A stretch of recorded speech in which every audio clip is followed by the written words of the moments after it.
चित्रकला प्रावैधिक कक्षा 12 केवल प्रश्न पत्र के अंतर्गत पूछे जाने वाले निर्मेय से संबंधित एक निर्मेय आज हम सॉल्व करेंगे। निर्मेय है निर्दिष्ट आयत क ख ग घ के क्षेत्रफल के बराबर एक वर्ग की रचना कीजिए।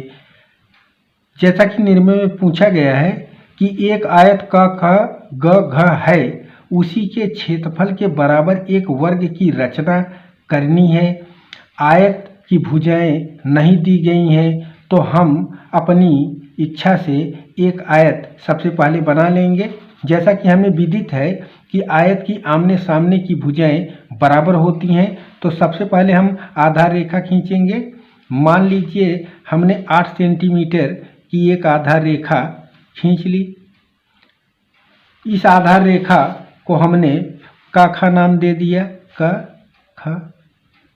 इसके बाद हम क पर 90 अंश का कोण बनाएंगे। क पर 90 अंश का कोण सबसे पहले बना लेंगे। 90 अंश का कोण इस तरह से एक सिरे पर बना लेते हैं। 90 अंश का कोण इसी प्रकार से बना देंगे। आयत की आधार रेखा 8 सेंटीमीटर का हमने खींचा था और इसे हम 5 सेंटीमीटर खींच लेते हैं। इस प्रकार से 5 सेंटीमीटर की रेखा। अब इस 5 सेंटीमीटर रेखा को गोला प्रकार में इस प्रकार से भर लेंगे और ख बिंदु से ऊपर की ओर एक चाप लगा देंगे। फिर उसके बाद क और ख की दूरी ले करके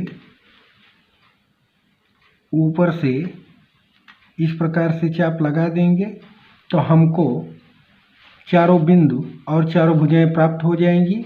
जहाँ चाप काटा है इसको हम ग बिंदु मान लेते हैं और इसको घ बिंदु। अब उसके बाद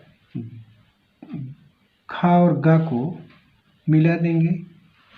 ख और ग को मिला दिए और फिर ग और घ को भी मिला देंगे इस तरह से। तो हमारा आयत बन करके तैयार हो जाएगा। क ख ग घ आयत बन करके तैयार हो गया, जैसा कि निर्मेय में पूछा गया था। अब इसी क ख ग घ आयत के क्षेत्रफल के बराबर हमें एक वर्ग की रचना करनी है। इस वर्ग की रचना करने के लिए सबसे पहले हमें क और ख को आगे की ओर बढ़ाना होगा। तो क और ख को हम आगे की ओर इस प्रकार से डॉटेड रेखा में बढ़ा लेते हैं। फिर उसके बाद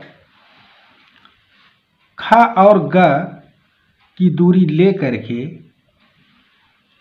इस पर एक चाप लगाते हैं जो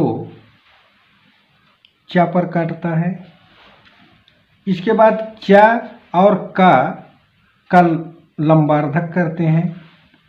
आधे से अधिक दूरी ले करके ऊपर नीचे चाप लगा करके चा और का अर्धक ज्ञात कर लेते हैं। इस प्रकार से इस तरह से अर्धक ज्ञात कर लेंगे। फिर इस अर्धक रेखा को डॉटेड में इस प्रकार से सावधानी से खींच देंगे। इस तरह से अर्धक प्राप्त हो गया। इस पर अब हमें एक अर्धवृत्त बना लेना है। इस तरह से एक अर्धवृत्त बनाएंगे। इस प्रकार से डॉटेड रेखा में एक अर्धवृत्त बना लेंगे। इस प्रकार से अर्धवृत्त बन करके तैयार हो गया। इसके बाद हम ख ग रेखा को ऊपर की ओर अर्धवृत्त तक बढ़ाएंगे। इस तरह से अर्धवृत्त पर ख और ग रेखा को बढ़ाने के बाद जो बिंदु प्राप्त होगा वही हमारे वर्ग की पहली भुजा होगी। अब इसी दूरी को लेकर के हम इस का और ख जो कि चा तक दूरी बढ़ी हुई थी, इस रेखा पर एक चाप लगा देंगे और उसके बाद यहाँ से ऊपर की ओर ऐसे चाप लगा देंगे और फिर इस बिंदु से उसी दूरी से इस पर चाप लगा देंगे और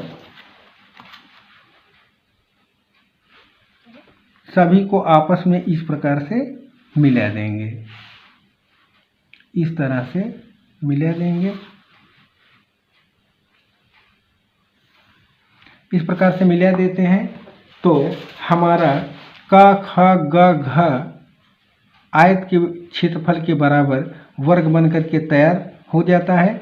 यहाँ ख है, इसको हम छ, इसको ज और इसको झ मान लेते हैं। तो ख छ ज झ अथवा ख झ ज छ वर्ग बन करके तैयार हो जाता है।